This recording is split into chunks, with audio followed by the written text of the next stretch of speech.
2026 की आप सभी को शुभकामनाएं। तो नवंबर के सीपीआई पॉइंट से वो रिलीज हो चुके हैं, जिससे आपके फरवरी का डियरनेस अलाउंस यहाँ पे डिसाइड होता है। तो बैंक एम्प्लॉयज और बैंक रिटायर्स का कितना डियरनेस अलाउंस बढ़ेगा, डिटेल में कैलकुलेशन ए टू जेड की है। तो चलिए देखते हैं एक्सपेक्टेड ये फरवरी 2026 से आपका कितना बनेगा।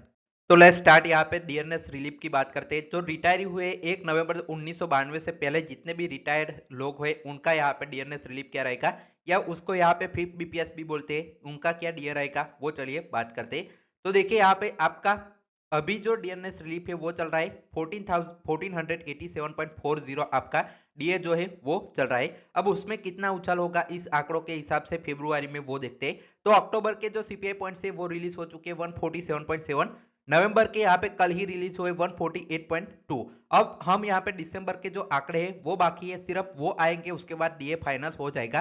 तो 149 हम एक्सपेक्ट करते हैं कि थोड़ा सा यहाँ पे आपको सीपीआई में दिसंबर में उछाल देखने को मिलेगा। उस बेस पर एक कैलकुलेशन करते हैं। अब देखिए कैलकुलेशन 1960 सीरीज पर कैसे है वो देखिए। अभी मैंने एक एग्जांपल के लिए रेफरेंस के लिए लिया है कि आपका जो 1960 सीरीज को 2016 सीरीज से कंपेयर करते हैं, तो आपके जो ए पॉइंट से 140.23 आपके 2016 सीरीज में होते, वो आपके 1960 सीरीज में 9218.74 यहाँ पे होते हैं। ये रेफरेंस के लिए मैंने टेबल रखा है।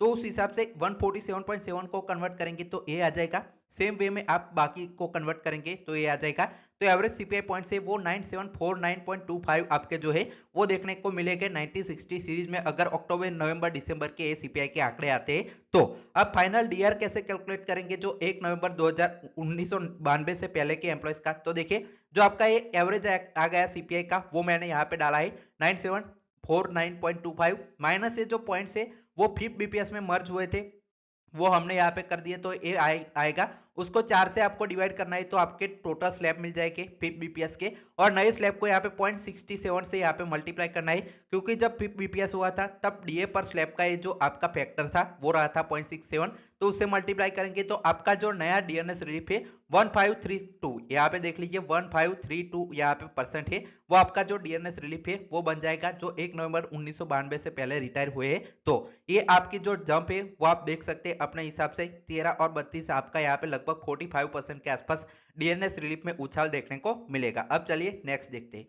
अब नेक्स्ट बात करते हैं 1 नवंबर 1992 से 31 यहाँ पे मार्च 1998 के बीच जो रिटायर्स हुए उनका 1148 पॉइंट्स यहाँ पे जो है वो मर्ज हुए थे। उनका अभी डीएनएस रिलीफ है वो 729.05 चल रहा है। उनका अब नया क्या होगा तो ये आपका सेम रहेगा। हमने जो 149 दिसंबर के एक्सपेक्ट किए उस हिसाब से एवरेज सीपीआई के पॉइंट से वो 9749.25 आएगा 1960 सीरीज के हिसाब से। और एक रेफरेंस के लिए आप टेबल भी देख सकते हैं। अब इसको आपके जो ए 1148 पॉइंट्स है उसमें से माइनस करेंगे तो इतने नए आपके जो है पॉइंट्स आएंगे, उसको 4 से डिवाइड कर देंगे सिंपली तो आपके नए स्लैब जो आपका 6 बीपीएस होगा ये जो उसमें आ जाएगा। उसको यहाँ पे 0.35 से ये जो डीए मल्टीप्लाइंग फैक्टर है 6 बीपीएस का वो 0.35 रहा था, तो उसे मल्टीप्लाई कर देंगे तो आपका नया डीए यहाँ पे देख सकते हैं 752.5% आपका जो नया डीएनएस रिलीफ है वो देखने को मिलेगा, अगर इस हिसाब से आपके आंकड़े आते हैं तो आपके 6 बीपीएस में। अब चलिए जो नेक्स्ट है वो देखते हैं।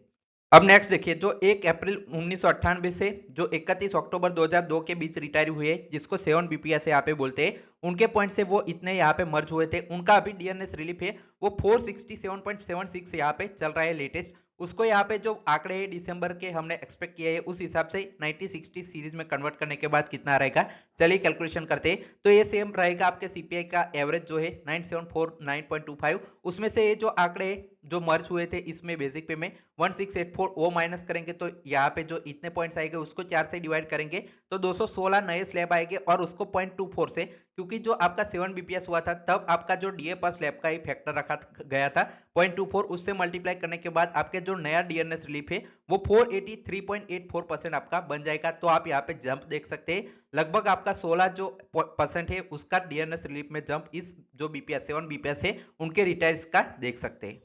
अब नेक्स्ट बात करते हैं जो आपके 1 नवंबर 2002 या उसके बाद जो रिटायर हुए 2007 से पहले, उनका जो आपका है 8 बीपीएस में काउंट होता है तो उनका डीए अभी चल रहा है 323.64, वो कितना बनेगा, तो ये हमने सेम यहाँ पे जो टेबल है वो एक्सपेक्ट किया है। तो आपका 974925 में से जो आपके सीपीआई की एवरेज आ रहा है उसमें से 2288 आपके जो पॉइंट्स है बेसिक पे में 8 बीपीएस में मर्ज हुए थे उसको माइनस करेंगे, उसको 4 से डिवाइड करेंगे तो इतने नए स्लैब 1865 रहेंगे। और उसको यहाँ पे जो डीए मल्टीप्लाइंग फैक्टर है 8 बीपीएस का 0.18 था, उसको मल्टीप्लाई करने के बाद नया डीएनएस अलाउंस है या डीएनएस रिलीफ है वो 335.7% आपका बढ़ेगा। तो लगभग 12% का उछाल जो आपका 8 बीपीएस के रिटायर्स है उनको देखने को डीएनएस रिलीफ में मिलेगा।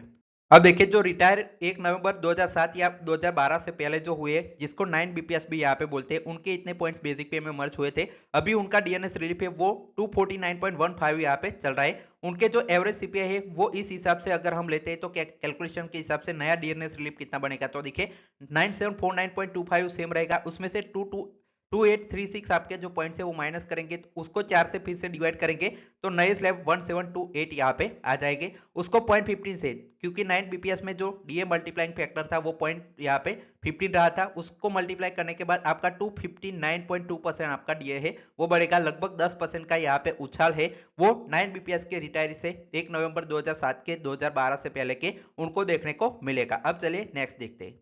अब चलिए बात करते हैं जो रिटायर हुए 1 नवंबर 2012 या उसके बाद उनके कितने यहाँ पे जो डीएनएस रिलीफ है वो रहेगा 126.0 यहाँ पे अभी चल रहा है इनका डीए। और ये जो आपका पॉइंट है एवरेज आपका सेम रहेगा, उस हिसाब से 10 बीपीएस जो ए है उसमें कितना रहेगा, तो इसमें से आपके 440 यहाँ पे जो पॉइंट्स है वो माइनस करेंगे क्योंकि बेसिक पे में मर्ज हो गए थे, तो आपके नए इतने पॉइंट्स आएंगे, उसको 4 से डिवाइड करेंगे तो 1327 नए स्लैब आएंगे और उसको 0.10 मतलब ये जो आपका 10 बीपीएस हुआ था तब 0.1 आपका जो डीए मल्टीप्लाइंग फैक्टर है वो रखा था, उससे मल्टीप्लाई करने के बाद आपका 132.7% आपका जो डीए है वो बढ़ेगा। 6 से 7% यहाँ पे उछाल 10 बीपीएस के डीए में आप देख सकते हैं। साथ ही में 1960 सीरीज का हम कर रहे हैं, उसका यूनिफॉर्म डीए से अगर आपका 2016 सीरीज में कन्वर्ट होता है तो क्या नया कैलकुलेशन होगा उसके बारे में मैं आपके लिए जल्दी ही एक वीडियो लेकर आऊंगा, उसके लिए इस चैनल को सब्सक्राइब करके जरूर रखिए। अब आपका जो 11 बीपीएस है उसकी बात करते हैं। रिटायर हुए 1 नवंबर 2017 या 2022 से पहले उनका ये बेसिक पेमेंट पॉइंट मर्ज हुए थे, उनका अभी डीए 54.74% चल रहा है। तो इन 1960 सीरीज के एवरेज सीपीआई पॉइंट सेम रहेंगे, उसमें से 6352 आपके पॉइंट से वो माइनस करेंगे तो नए स्लैब 849 आ जाएंगे, उसको 0.07 से, क्योंकि यहाँ पे जो आपका 11 बीपीएस हुआ था तब डीए मल्टीप्लाइंग फैक्टर 0.07 रहा था, तो 59 पॉइंट यहाँ पे जो है वो 43 आपका जो डीए है वो देखने को मिलेगा। लगभग 5% का उछाल है वो 11 बीपीएस के रिटायर्स को देखने को मिलेगा। सेम इनका भी यूनिफॉर्म डीए का वीडियो अगर देखना है तो इस चैनल को सब्सक्राइब जरूर कर दीजिए, आपको मिल जाएगा। फाइनली अब जो 1 नवंबर 2022 के बाद आपके जो रिटायर हुए जो 12 बीपीएस लेटेस्ट है वो रिटायरीज का जो डीएनएस रिलीफ है वो 21.13 अभी चल रहा है, और जो एम्प्लॉयज है उनका 23.93% चल रहा है।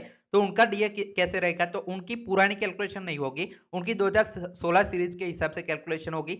सेम हमने पॉइंट से वो 147.7 आपके अक्टूबर नवंबर के ऑलरेडी आ चुके हैं, दिसंबर के 149 हमने एक्सपेक्ट किए, तो एवरेज तीनों का लेंगे तो 148.3 आ जाएगा। और उसका जो कैलकुलेशन है 12 बीपीएस का वो डायरेक्टली 148.3 उसमें से 123.03 आपके बेसिक पे में सीपीआई पॉइंट्स मर्ज हुए थे वो माइनस करेंगे तो 25.27 आपका डायरेक्ट डीएनएस रिलीफ या डीएनएस अलाउंस है वो देखने को मिल जाएगा।